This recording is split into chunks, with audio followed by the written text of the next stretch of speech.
জোম্যাটোতে paneer tikka order করতো। কি করে করবো? করতে পারবি না? না ফোন নেই না, পয়সা নেই না, এই নে।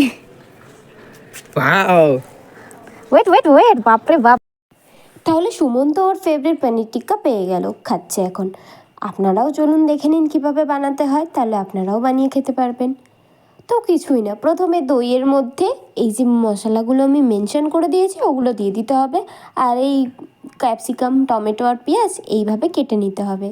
দিয়ে পনিরও কিউব করে কেটে নিতে হবে। সব এইভাবে মিশিয়ে ম্যারিনেট করে আধ ঘন্টা 1 ঘন্টা রেখে দেবেন। তারপর এইভাবে ফ্রাই করে নেবেন, কিংবা পুড়িয়েও নিতে পারেন। কেমন লাগলো জানাবেন।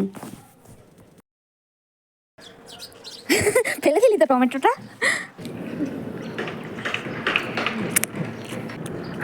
অসাম।